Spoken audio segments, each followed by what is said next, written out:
Antena Zero.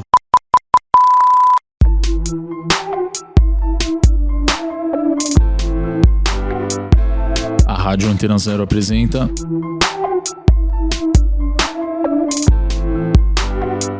Nota de Rodapé.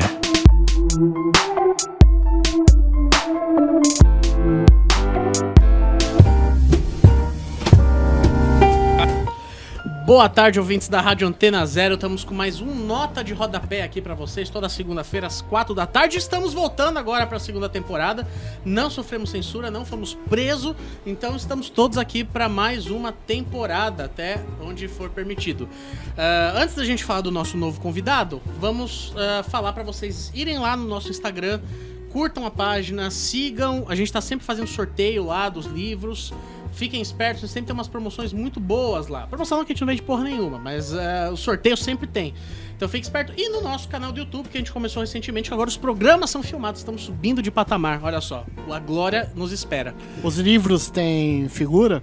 Os livros não tem nenhum de figura, né? O Maurício de Souza não mandou nada pra gente. Tá embaixo. Tá embaixo. Então, a gente pede desculpa pela falta de figuras aí nos livros.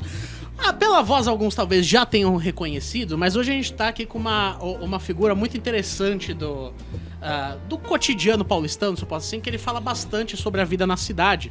Estamos hoje com Júlio Bernardes, o JB, que é crítico gastronômico e um cronista de comida em São Paulo. Júlio, muito obrigado pela sua presença aqui, viu? Obrigado você. A coisa da voz, sabe que varia de geração para geração. Antes era comparado a Nelson Piquet. Hoje ninguém nem sabe quem é Nelson Piquet. O Nelson Piquet é uma figura que os millennials já não fazem a menor ideia quem seja, né? Hoje comparam com Anderson Silva, da vergonha ainda maior. Era bem melhor que o Nelson Piquet mesmo. O chão ao limite. O chão ao limite. Bom, o JB, vocês já deram, pra quem não conhece, deve ter percebido, é uma pessoa que não se poupa de fazer nenhum tipo de comentário, talvez mais ácido, e pra isso que eu acho que todas as pessoas deveriam ser e servir. Mas, hoje nós vamos bater um papo aqui, a gente vai falar de comida também, mas o programa serve pra outros pontos, né? A gente vai falar bastante de política, um pouco sobre a trajetória do JB. Para quem quiser curtir, vai lá no YouTube, Boteco do JB, sempre vídeos super interessantes lá, que ele vai visitando bares, restaurantes em São Paulo, conversa com figuras também da cidade. O seu canal, você tá fazendo update nele lá com que frequência? É o canal mais amador da história do YouTube, né? É com o celular ainda, né? Alguns porcamente, com StarTAC, com os piores celulares possíveis. Outros com câmera boa, mas a gente usa o áudio da câmera, então a gente dá um jeito de ficar ruim. Sim. Se não for podre, não vale a pena, né? Não. É guerrilha pura no canal. Vão lá no canal. Você também você escreve... Você tem muitos blogs, eu tenho a impressão que você sempre tá escrevendo num lugar diferente. Não, eu mantive o Boteco do JB, no Blogspot, de 2007 até 2011. Tá. Eu cheguei a ter... Ele tá online ainda, né? Tá no ar. Tá online no ar ainda. Você vai voltar a escrever lá? Não, porque eu larguei no áudio. O formato do blog permitia muito comentário anônimo. Eu fiquei de saco cheio, parei. Senti falta de escrever. Uns meses depois eu lancei um site chamado Edifício Tristeza. Sim. A ideia era fazer como uma construção, você tinha sessões, e foi um fracasso tremendo. Mas que são as melhores coisas, são os fracassos. Foi bem derrotado mesmo. Mas projeto bom é o que dá errado mesmo. Uma derrota do tamanho de sua pretensão. Mas eu adoro os vídeos do Edifício Fracasso. Tristeza. Fracasso, Edifício Tristeza. Mas eu voltei com um terceiro blog agora, chama botecojb.com. Tá no ar há um mês. E eu tô atualizando todos os dias. Sem foto. A ideia é um momento de pausa, sem foto, sem arte, só texto e na contramão de tudo que se faz. Uma coisa, não é contra, mas o oposto da velocidade que um smartphone nos faz viver hoje. Você se considera uma pessoa anti-modernidade ou anti-pós-modernidade? De maneira alguma. Eu convivo bem.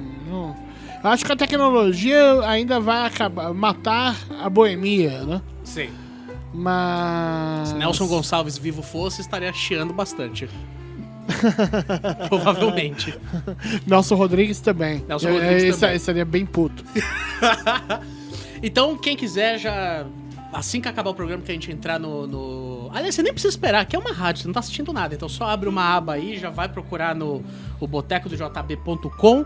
Eu li algumas coisas lá, eu vi que realmente já tá bem... Já tem bastante texto lá. É desesperador escrever todo dia. Tem que caçar assunto, É né? uma loucura, né? Mas é um bom exercício.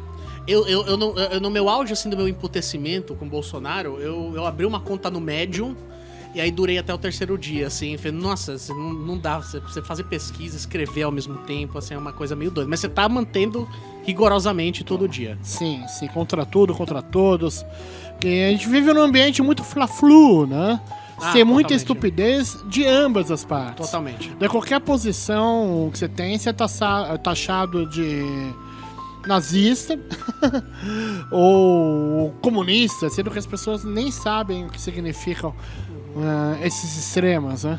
Por exemplo, pro canal, eu gravei em Curitiba alguns episódios, vão pro ar logo pro canal. E um dos bares é o Bar do Torto. O Bar do Torto, o cara fez uma homenagem ao Mané Garrincha. E daí teve um episódio semana passada onde ele deu um soco numa mulher. Eita. Um soco. A mulher foi lá, provocou, parece que tacou um copo, agrediu. Mas ele não empurrou a mulher, ele não se protegeu. Ele deu um soco. Ele deu um murro. Deu um fechado e tudo. Deu um murro numa mulher. Eu falei, não vai editar, isso não vai ao ar. E escrevi um texto, olha, gente, eu gravei ali, a gravação até ficou bem, mas há limite. Não quero que se foda. Isso não vai pro ar. Não vai passar pano pro cara, né? De maneira alguma. Pronto, né? Daí vem caixa de comentário. Fui chamado até de deplorável. Ninguém tinha me chamado de deplorável. E que bonito, você já tem agora um xingo novo pra juntar aí no seu arcabouço, né? Ah, sim. Não, Ultimamente você tem sido xingado do quê, assim? É comunista, petralha. Petralha bastante. Tivemos eleições, né, presidenciais, que nos obrigou a nos posicionar. Pelo menos bastante gente, entre eles eu. Nunca fui tão... Ser chamado de petista, pra mim, é xingamento. Churchill dizia que deve se trocar políticos e fraldas de tempos em tempos pelos mesmos motivos, né? Um governo que era para completar 16 anos, não chegou a 16 anos, porque foi vítima de um golpe. É claro que é para ter oposição, sai governo, sou contra. Porém, a escolha das últimas eleições era um governo corrupto, uma continuidade no governo corrupto, ou fim da civilização. Uma questão humana. Você tem... Da sanidade, né? Você não pode votar ou foi eleito a volta da barbárie. Aliás, se tem uma coisa que não podem acusar o presidente, o outro JB lá, é de estelionato eleitoral. Ele falou, ele tá fazendo Ele tudo... foi bem claro, né? Tá fazendo tudo e cumpriu. Me espanta ainda a eleição dele. Mas na época do posicionamento todo mundo me chegou de petista. Eu falei, não, meu brother, não sou petista. No comunismo o negócio ficou no milênio passado. Calma, gente. A luta é contra a barbárie. A gente vai falar mais da sua carreira, mas como a gente já entrou nesse assunto, as pessoas chegam muito a você muitos pelos seus vídeos. O YouTube abriu, assim, bastante visibilidade, né? Hoje você tá com quantos inscritos? 160 mil? 179 mil. 179 mil inscritos no YouTube. E muita gente chega até você pelas indicações de comida, não necessariamente por um viés de se reconhecer ideologicamente contigo. E eu percebo no seu Instagram que sempre quando tem alguma foto sua você tirou recentemente com a Manuela Dávila, tem uma com a Dilma, e que os xingos lá são bem pesados. Claramente você vê que o público que chega até você no Instagram não necessariamente é um público que se identifica politicamente. Como isso tem interferido na sua relação, assim, de falar de comida? Se tem um público que se afasta, ou se pra você tanto faz e você se posiciona mesmo e vai falar e quem chegar e não gostar que se foda. O gado sempre vai zurrar. Eu quero que todos eles se fodam. No ano passado, eu cobri a feira do MST da Reforma Agrária. Foi a primeira vez que eu... Uma puta feira do cara. É incrível. E eu não sabia que a feira era tão legal.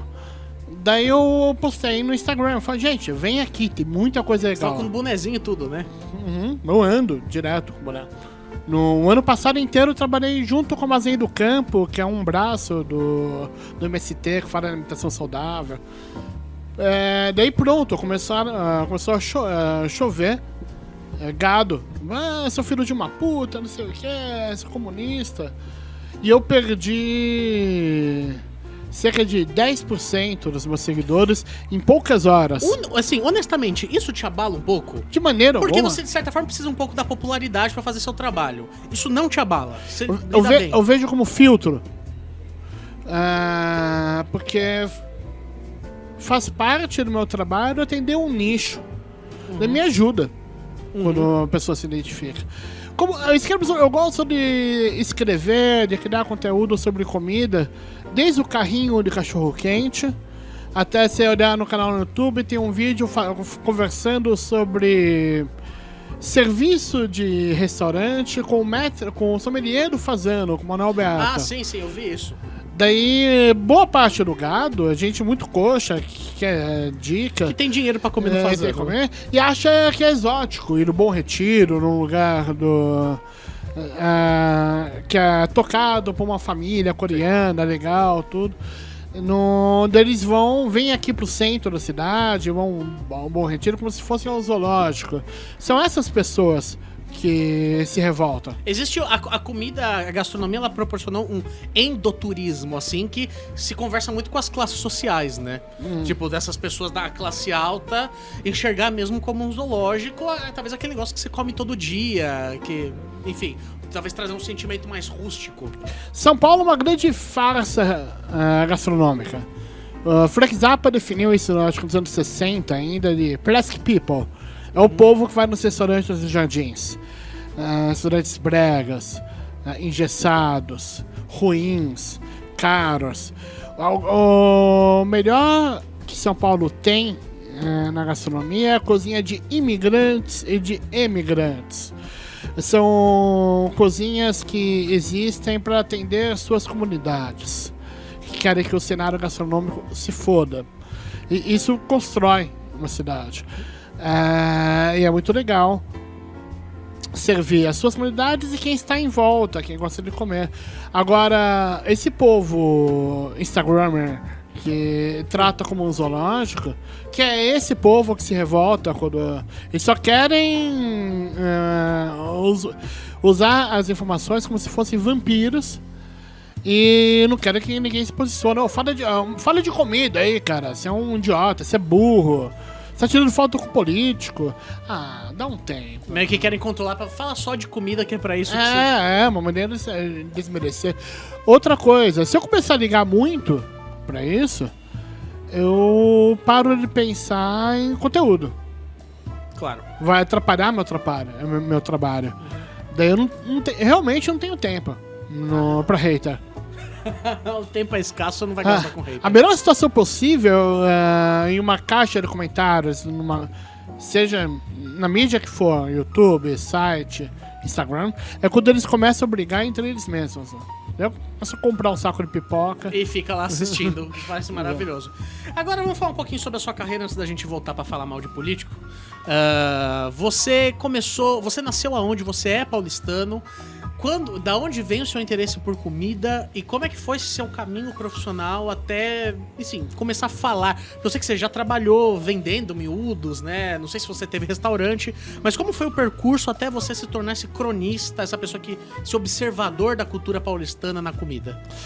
Eu venho de uma família diferente. Meu primeiro negócio foi com 13 anos de idade, foi uma barraca de feira.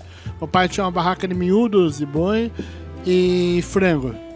Daí ele Ele começou a ter abriu um entreposto frigorífico, a barraca ficou pequena, falou, vou vender isso. E eu já o ajudava, eu falei, pai, dá pra mim a barraca. Ele falou, não, de maneira alguma, nunca vou te dar nada. Mas eu arrendo a barraca pra você.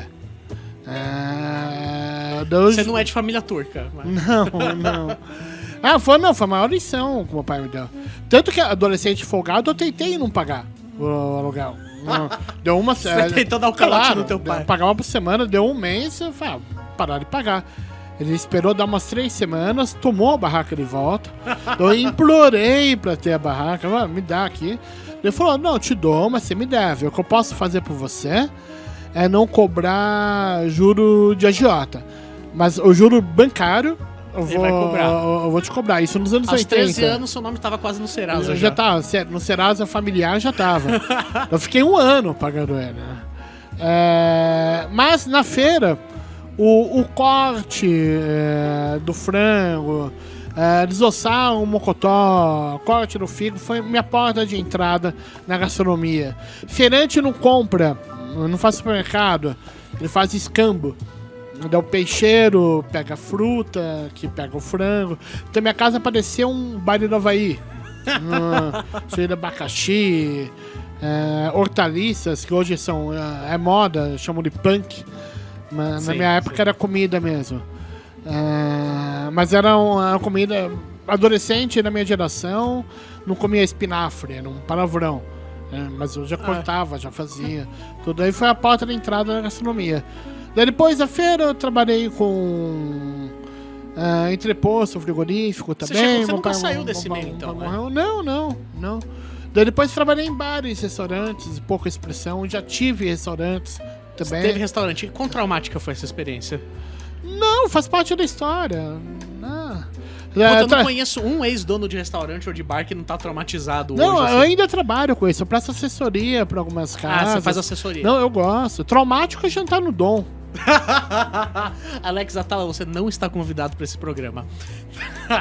E aí você começou, ao mesmo passo que você foi tendo esse gosto pela culinária, pela gastronomia, você foi desenvolvendo um gosto pela escrita também, por esse tipo de olhar um pouco mais literário, talvez? Eu sempre escrevi e sempre fui muito, muito bom leitor. Eu já ganhei concurso estadual quando era adolescente, redação. O que você quer ser? Eu falei que queria ser presidente do Brasil, porque essa abertura era uma vergonha, que esse José Sarney é um nojo, tem que dar certo, caralho. Errado você não tava. O tempo mostrou, segundo o presidente Fernando Collor de Mello, o tempo é o senhor da razão, né? Daí eu sempre escrevi. Daí nos idos de 2006, 2007, falei, puta, eu vou escrever um blog pra dar dicas. Você era razoavelmente conhecido já nesse período? Não, ninguém me conhecia. Daí eu falei, vou escrever um blog pra dar dicas, pra ficar entre amigos, não era pra vazar. Uhum. Daí as pessoas gostam de que falem mal, né? Daí eu escrevi um texto falando mal de um grande restaurante consagrado, acho que não existe mais, chamava Antiquários. O Paulo Martins, do Garagem, chegou nele o texto, que mandou pro Álvaro Pereira Júnior. Daí o Álvaro, que se tornou um amigo, tomou a garagem inteira, se tornou uma amiga minha. O Álvaro escreveu uma página inteira no Folhetim, na Folha de São Paulo. Ele escreveu uma coluna inteira falando, quem dera a crítica musical tivesse alguém de dentro que falasse como ele fala. E aí o blog estourou. E você começou a ser muito procurado até que você entrou no meio multimídia mesmo, né? Uhum. Eu vejo que você faz muito vídeo pro UOL, participa bastante disso. E quando você abriu o seu canal no YouTube? 2014. E por quê? Que insight foi esse, assim, de...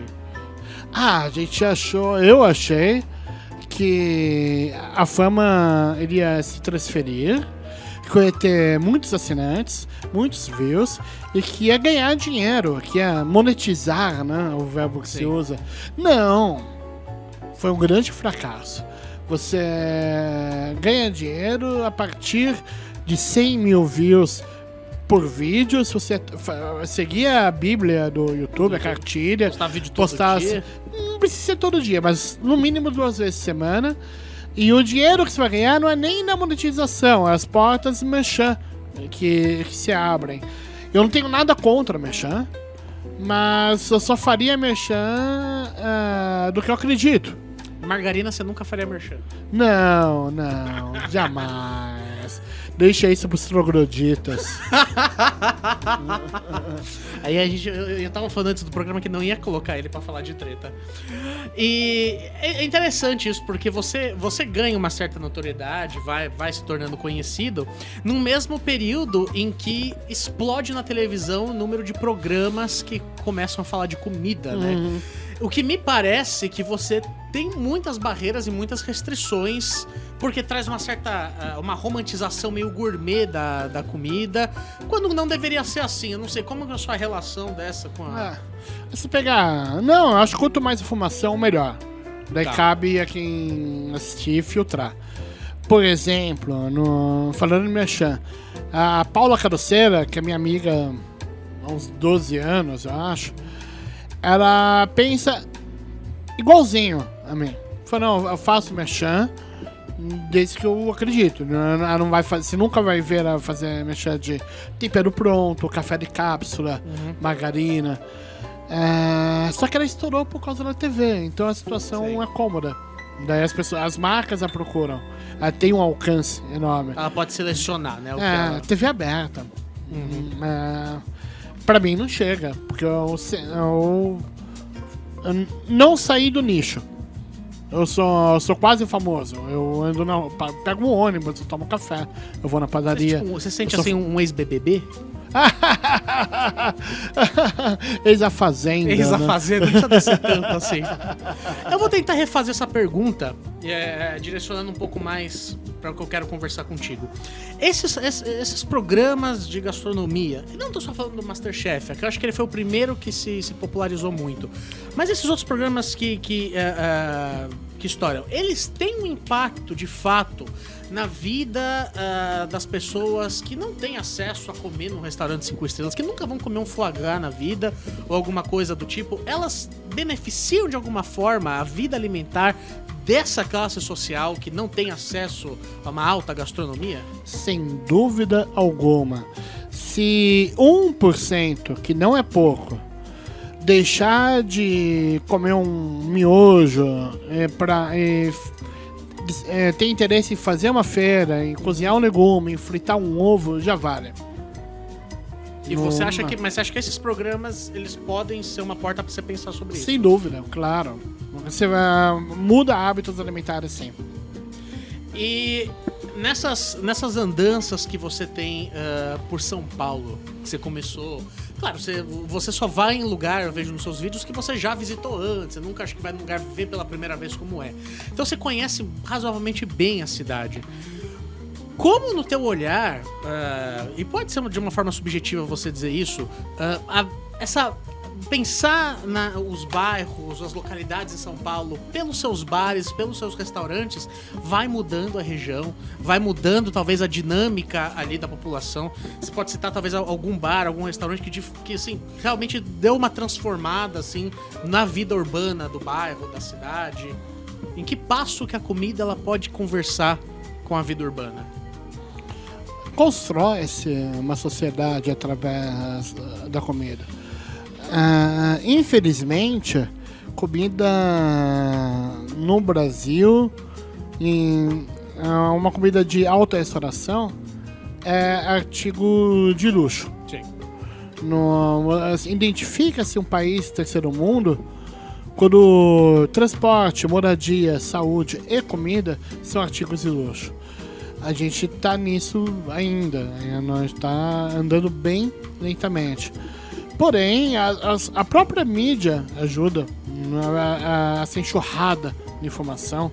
Chega em quem tem um botequim, quem tem um restaurante menor, em quem cozinha em casa. A família mudou de tamanho, né? Sim. Você não tem mais mesas grandes, tudo. Demora um pouco pro sujeito deixar de comprar uma bandejinha de tomate no supermercado. Ele acha que nasceu ali. Mas transforma-se. Eu rodo bastante. Eu vejo uma melhora numa comida mais simples, botequim. A cobrança de quem acompanha a mídia, não só em TV aberta, como smartphone, também blogs, contas, tudo chega no dono do botequim e transforma os hábitos alimentares da cidade. A cobrança por uma alimentação mais saudável também é de forma bem lenta, Sim, claro. mais lenta que a gente gostaria. É difícil falar. Convencer uma vegana palestrinha que você não é tão fácil você tirar a linguiça Aurora do prato do trabalhador. Mas caminhamos. Mas estamos caminhando. Bom, a gente vai fazer uma pequena pausa e já vamos voltar com esse papo. Então aproveita esse intervalo, abre uma aba aí no seu computador, se inscreve no canal do JB, se inscreve no nosso canal, segue lá o Instagram do JB também, que é Boteco do JB, e o Instagram do Nota de Rodapé.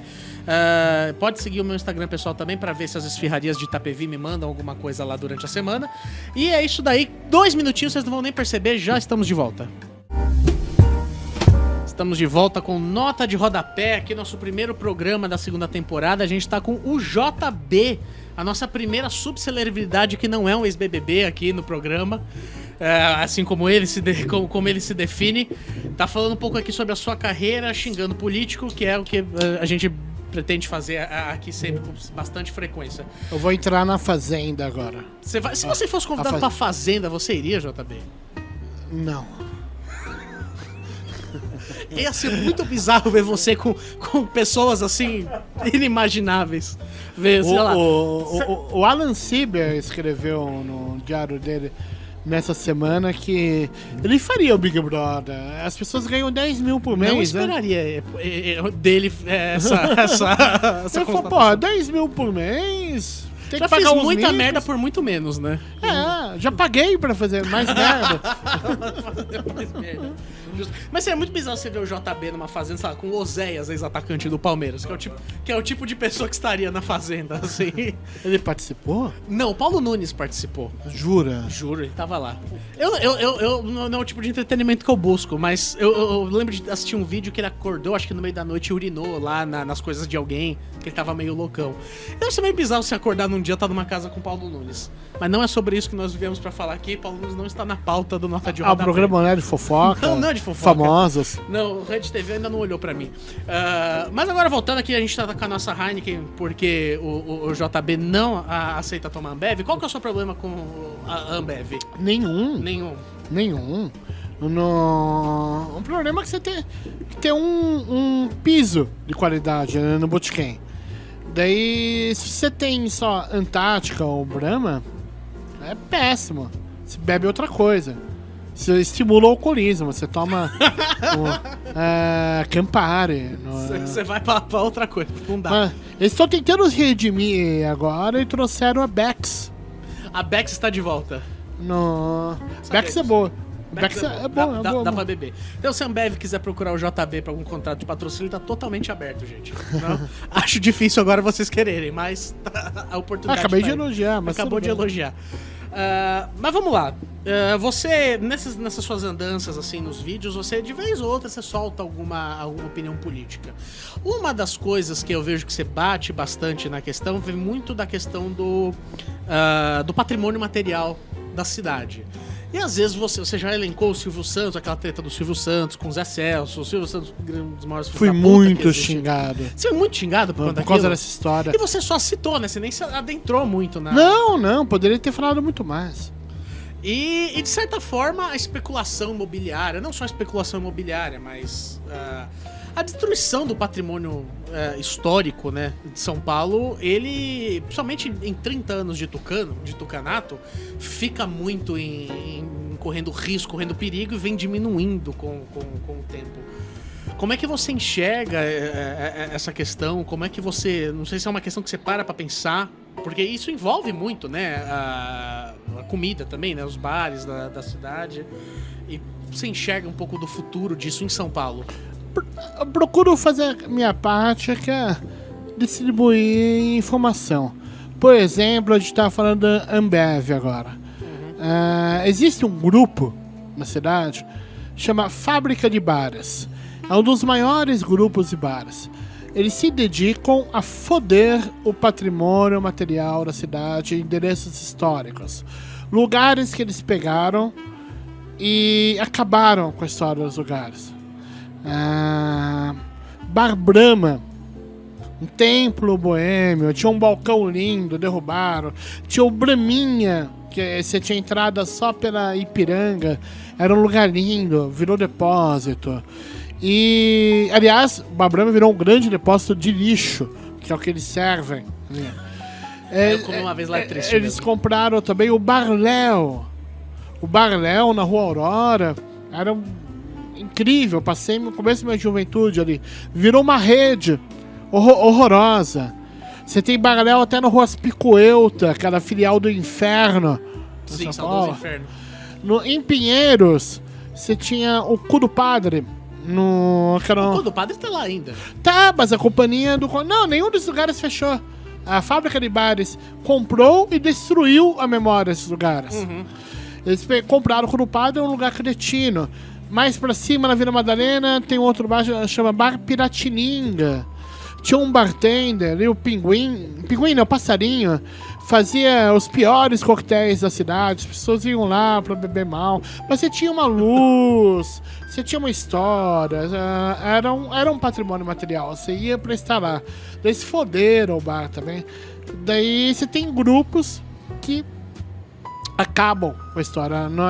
Além da especulação imobiliária, além de políticos ruins, tudo você também tem os grupos dentro do próprio comércio que fazem isso. Daí na política você tem, por exemplo, as ciclofaixas que Fernando Haddad fez. Um ótimo projeto com uma execução bosta, né? Que prejudicou o comércio, parece que foi feito às pressas. Se o governo seguinte, do João Dória Júnior, se ele fosse o gestor que alegou que era para isso elegeu, ele se antenaria com o que acontece no mundo inteiro, em Amsterdã, etc., nas cidades mais evoluídas. Fala, olha, PT é uma merda, Haddad é um bosta, a ciclofaixa vai ser uma bosta, agora vai chamar a ciclofaixa Itaú, vai ser azul tucano, ia triplicar o número de ciclofaixas e faria funcionar. Mas não. São Paulo, o Brasil tem uma política que só pensa em seu próprio mandato e destrói o que poderia ser um legado do mandato anterior. Em vez de consertar, ele destruiu. Um idiota completo, um retardado, um débil mental. Já falamos mais mal do João Dória, que é um dos meus esportes favoritos, aliás, em breve. Só por ele ter inventado... Não, foi o pai dele que inventou. O pai dele fez duas grandes desgraças em sua vida. Uma foi o filho, o João Dória. A outra foi inventar o Dia dos Namorados, né? Porra, essa foi uma cagada mesmo, o nosso né? Valentine's Day. Em junho não tem nada, vai ser 12 de junho. Tudo. Cabeça de publicitários e merda. Trabalhando. Com certeza. E legal que você falou não só de uma cultura material, mas de uma cultura imaterial. Sim. Que os bares, eles de fato produzem historicamente em São Paulo. A gente antes do programa, a gente estava conversando nos bastidores, até tem a questão, a gente tá falando do bar do Luiz Fernandes, na Zona Norte. Aliás, visitem, tá fazendo 50 anos esse ano. 50 anos esse ano. Você vai comer um bolo de carne chorando ali.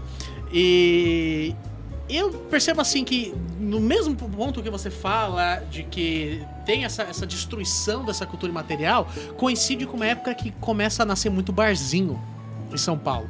Principalmente você vai lá Pinheiros, Vila Madalena, aquela região. Existe uma ligação disso, uma troca de cultura de bar em São Paulo, ou não? Existe uma questão de que, sei lá, as classes subiram e aí elas querem buscar outro tipo de entretenimento gastronômico, se eu posso assim dizer. Você tem... tem pouco a ver com gastronomia. Você tem uma cultura de bares. Faz-se política nos bares. faça revolução nos bares. Eu sou da Lapa, morei o tempo todo, ainda moro na beira da linha do trem. Que você trabalha das 8 às 5 e é o momento que você tem de relaxar antes de você pegar o trem e ir embora. Isso ninguém pode tirar do trabalhador. Agora, você tem um público emergente, que é o público mais infiel que tem no comércio restaurador, que cada hora quer uma coisa.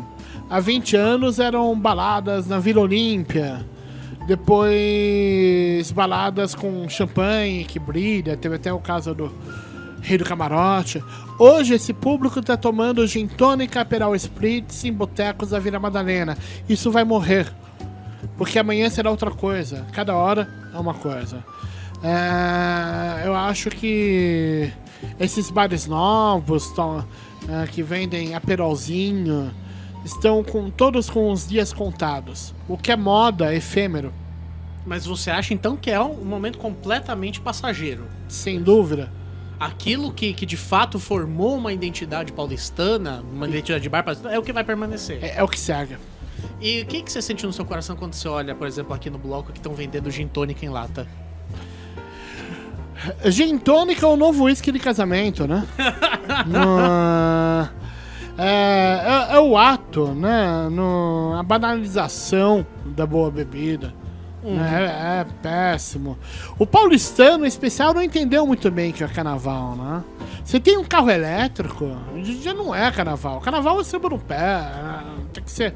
O Rio de Janeiro é uma zona deliciosamente desorganizada, faz parte disso. Recife tem muito mais cultura que nós. A gente é muito organizadinho, né? Muito limpinho. Daí organiza com gin tônica em lata, carros de som horrorosos. O carnaval paulistano é uma farsa. Raras exceções. Raras exceções, mas é uma farsa. Fala, Marcos. Eu queria fazer uma pergunta porque eu tô com medo de não dar tempo e eu quero ter essa... É porque o programa não é seu mesmo, né? Não é pra dar mas tempo estou pra você fazer invadindo. pergunta, mas tá bom. Eu quero ter essa curiosidade de fazer uma pergunta pro JP, que é um cara que eu admiro. Faça, abra seu coração. Eu escuto um podcast que se chama Destemperados, não sei se você conhece, o pessoal lá Conheço. do Sul. Ele, em uma dos programas, eles mostraram uma pesquisa falando que futuramente a cozinha vai ser um artigo de museu. Como que para um crítico escutar isso como pra você faz isso num contexto de que hoje as pessoas pedem muita comida, né? devido ao aumento de entregas por delivery, Rappi, iFood e ainda mais a questão das pessoas quererem cozinhar. Como que é isso? Tipo, a cozinha ser um artigo de museu. E qual é a sua opinião sobre essa comida do futuro, né? A comida vegana, os vegetarianos? Comida não foi feita para viajar. O que um delivery pode te causar é uma sensação de conforto, de uma comida quentinha, né? Uma comodidade. Isso é legal, é a parte boa.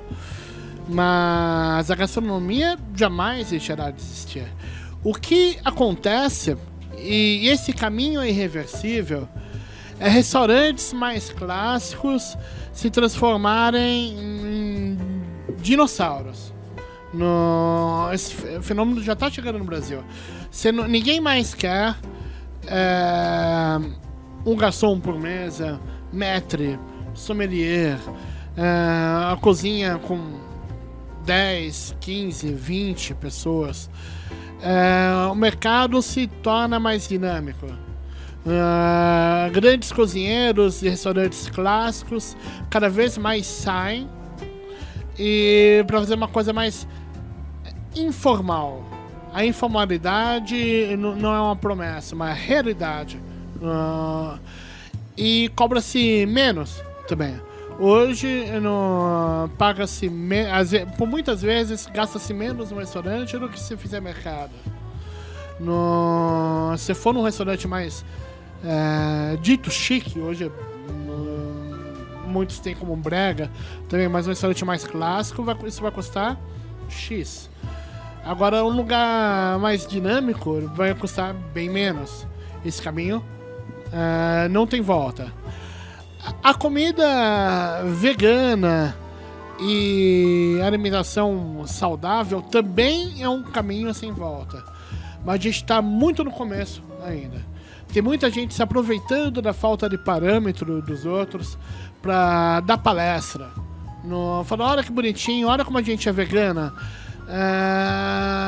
Sendo que não, interessante você ver uma comida gostosa. Em outros lugares nem tá escrito no cardápio que é vegana. Falafel é uma ótima comida. Aliás, comida armênia, comida síria, traz muita coisa vegana. É um caminho sem volta, mas tá bem no comecinho ainda. É aquela velha história. Como que você vai convencer um servente de pedreiro que não pode colocar bacon no feijão? Porra, não fode. É um longo caminho. Porque eu quero até te confrontar um pouco em relação a isso, é que no caso do veganismo, existe uma questão de luta ali. Não é só uma preferência alimentar, mas existe uma questão política, de luta, enfim, de pessoas que de fato se opõem ali contra o tipo de exploração animal exacerbada que existe no grande mercado. Você acha que existe, então, um problema muito sério para essas pessoas conseguirem conversar com as classes sociais mais baixas? Que você vê algum tipo de possibilidade de mudança disso? Você vê uma diminuição da carne no prato do brasileiro? Ou não? O veganismo está caminhando para um caminho no Brasil que vai virar apenas um bloco da pós-modernidade aí? A esquerda perdeu todas as eleições porque ela falava só para si mesma. O veganismo caminha para a mesma coisa. É justamente esse discurso que tem que combater. Menos palestra, mais comida gostosa no prato. Esse é o caminho. Se falar com as classes mais baixas, não pra vegana que vai num restaurante caríssimo na Vila Madalena, que anda com o bonezinho no MST, mas não tem a menor ideia do que significa a luta. Sim. Assim como o MST é uma luta que vem do campo para a cidade, assim como o PT é um partido que saiu de um movimento metalúrgico. Você tem que falar com o povo. E para falar com o povo, para falar as classes mais baixas, com as classes mais baixas, você não pode ser proibitivo, você tem que cagar menos regra, você tem que apresentar como uma coisa agradável, como uma coisa gostosa. Essa é a minha posição. Justo. Bom, quem quiser bater no JB, ele mora na República, uma hora você vai encontrar ele andando por aí. Mas é legal você falando, já fez esse link em relação à esquerda. Você vê a esquerda cometendo esse mesmo erro de não se comunicar, de deixar de se comunicar com as classes mais baixas, que foi cooptada por esse conservadorismo exacerbado que existe no Brasil? Ainda, você mesmo após as eleições de 2018, você ainda vê esse problema muito nítido? Eu vejo mudando. Mas a esquerda ainda é muito refém do Lula. O Lula é um gênio na comunicação. O Lula é o único cara que desce do palco, desce do palanque e fala de igual para igual, desde o Barack Obama até um metalúrgico. Da esquerda, além do Lula, ainda é muito acadêmica.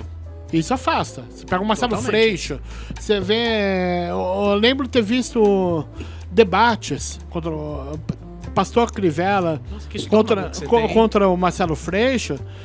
Sim. Mas eu já sobrevivi ao dom.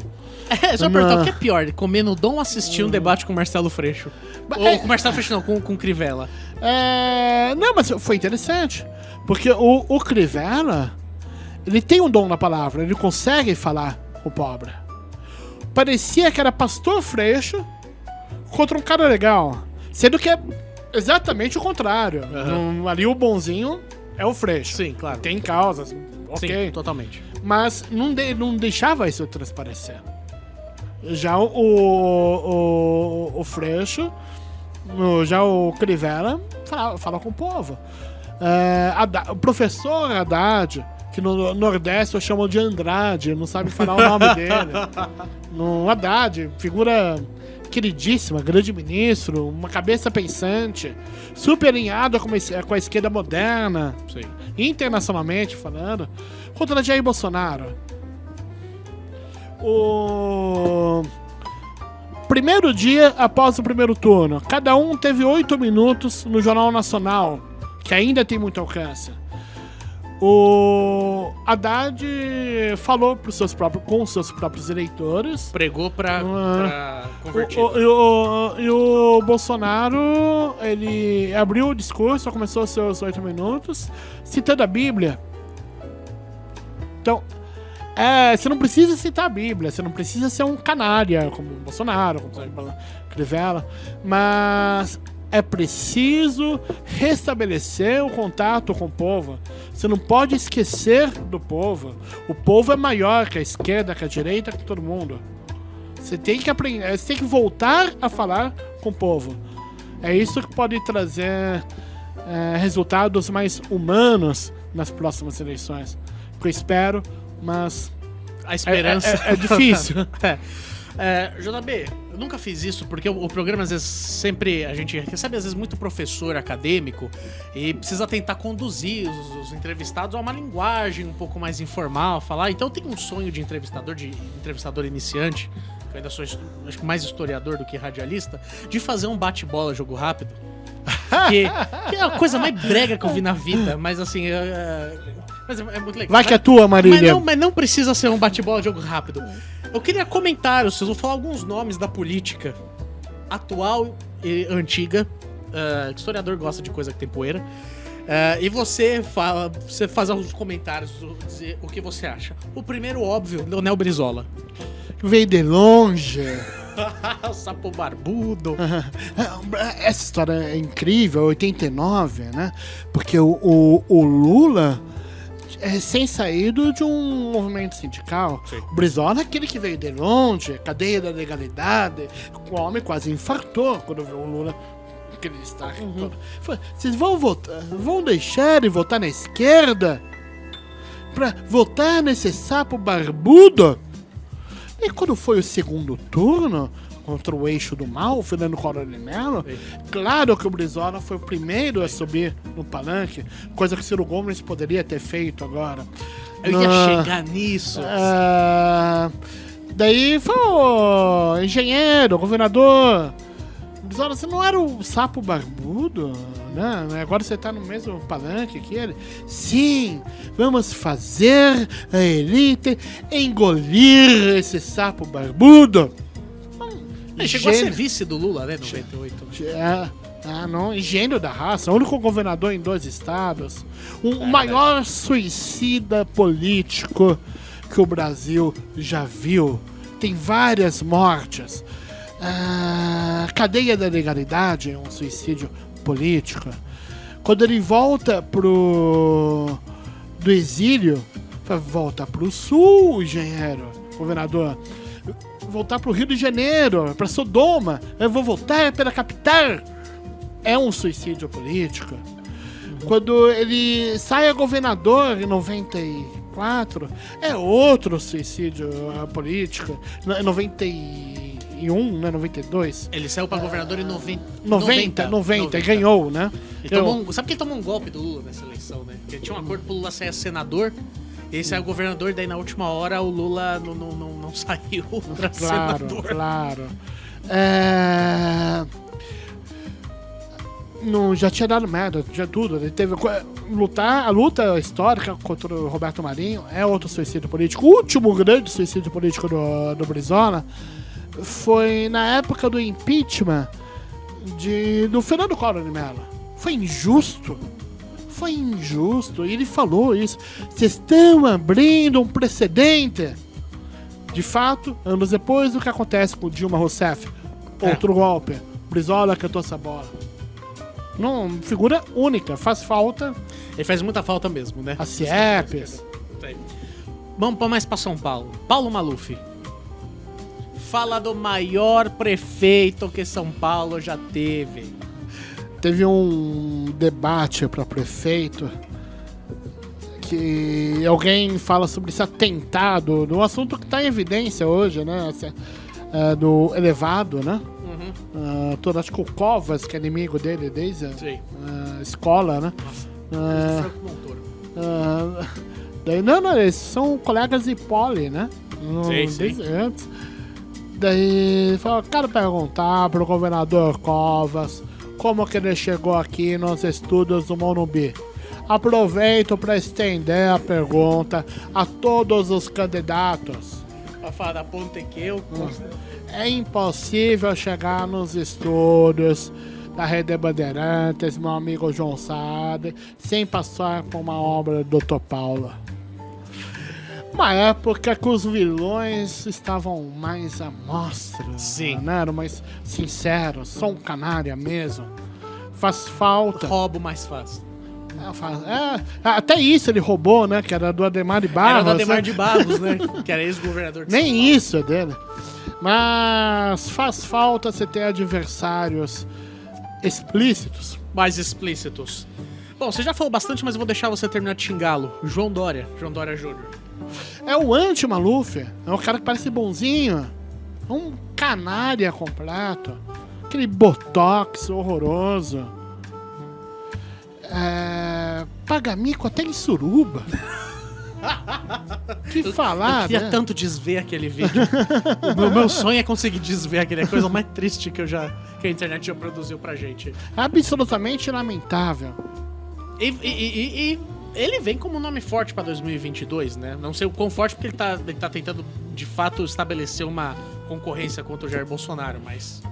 Faltam 3 anos. Mas o cenário hoje... Muita coisa pode acontecer nesses 3 anos. O cenário hoje é desesperador. Primeiro, quando um projeto do governo... Um projeto chega ao governo é pra ficar 20 anos. É assim com todo mundo. O PT foi o que mais se aproximou. Os tucanos ficaram 8... E o problema não é o Jair Bolsonaro, o problema é o projeto que o elegeu.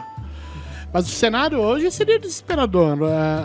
João Dória, Jair Bolsonaro, Sérgio Moro, eventualmente algum filho, Luciano Huck. Isso é o mais perigoso na minha opinião. Que pariu.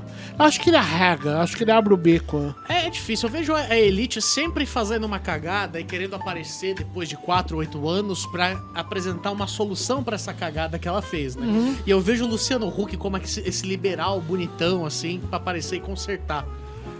Eu tenho muito medo do Luciano Huck, assim, na próxima eleição. Ele arregou. Ele tinha... Na última eleição, as pesquisas todas davam vitória certa dele. Pesquisas internas. Ele arregou. Eu acho que ele arrega de novo. Ele tem medo de sair da Globo. Dinheiro, né? Ele perde todos os contratos. E nunca mais vai ter. Ele não é uma Regina Duarte que já tem 73 anos e já ligou no foda-se. Ele tem dinheiro. Tem dinheiro envolvido. Luiz Erundina. Segundo muitos números, a melhor prefeita que essa cidade já teve. Mas segundo os números do JB. Acho ela incrível. Uma grande prefeita. A gente precisa tentar trazer a Erundina aqui, né? O Suplicy dá um cano na gente no dia, mas a Erundina a gente consegue. Mas o Suplicy é tipo o Beetlejuice. Se falar o nome 3 vezes, ele aparece.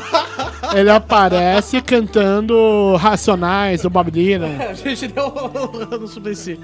Mas ela foi a melhor prefeita de São Paulo. Grande prefeita, na minha opinião. Paulo Freire faz falta. Mais que nunca. Talvez mais que o Verão Leonel.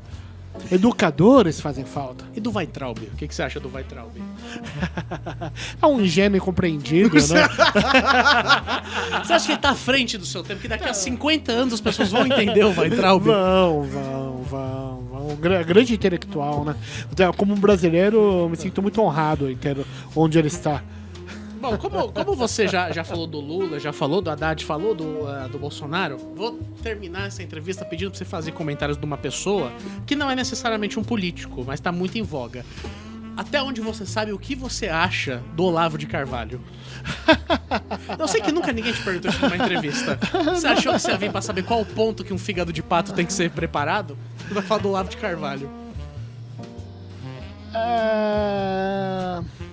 É triste quando dão voz a um palhaço. É triste e perigoso. Né? O governo tendo como mentor intelectual essa farsa, esse astrólogo, esse lixo. Explica muita coisa. É sintomático. É sintomático. Acho que o mal começa ali. Você acha que ele é o grande culpado por essa onda? Porque eu não consigo chamar de conservadorismo isso que acontece, esse reacionarismo que acontece. Exato, é reacionário. Porque... E como você falou, Churchill era conservador. Um conservador brilhante. Churchill xingaria muito Bolsonaro hoje, provavelmente. Muito. O governo do Bolsonaro é, acima de tudo, uma ofensa ao pensamento de direita.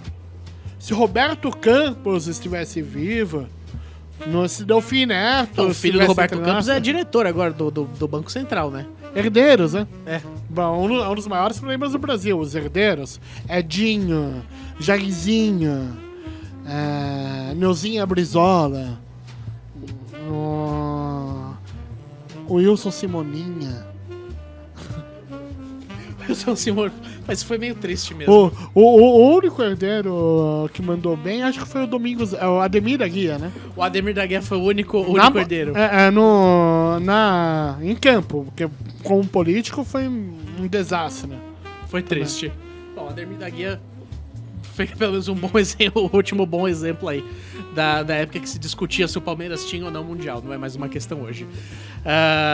Hoje é apenas uma boa piada. Hoje é né? apenas uma boa piada. Bom, a gente quer agradecer bastante você, JB, por estar aqui inaugurando a nossa segunda temporada. Muito obrigado por enfim, se disponibilizar. A gente sabe que a sua agenda não é muito fácil. Principalmente num sábado, onde você queria estar numa balada ouvindo hip hop. Num bloquinho, ou né? num bloquinho de Carol tomando gin tônica em lata.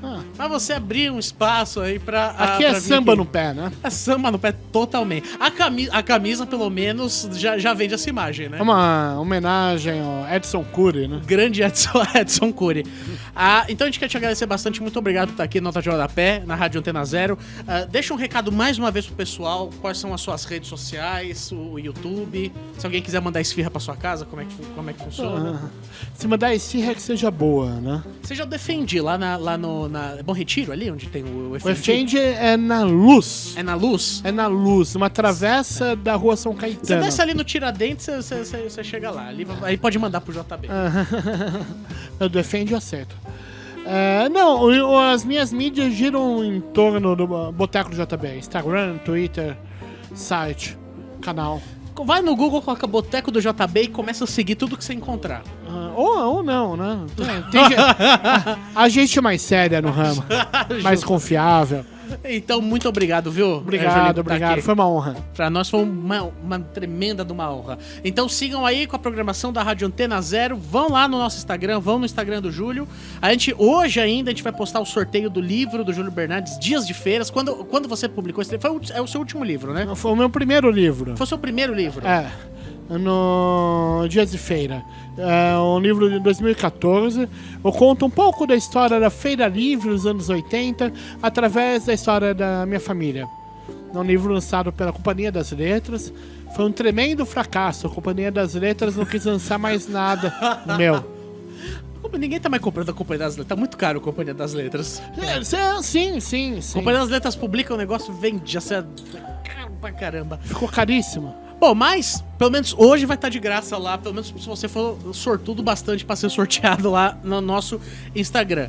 Vai ter lá a dedicatória do JB no livro. Então é isso daí, sigam com a programação e até a próxima segunda-feira. Essa semana no nosso YouTube ainda vai estar lá a versão do vídeo dessa entrevista. Durante a semana a gente vai colocando uns pedacinhos e sexta-feira sai a versão integral. Muito obrigado. Com nudes? Desce sem nudes, porque às 4 da tarde fica meio difícil. Tá bom. Mas até a próxima segunda-feira. Grande abraço pra todos.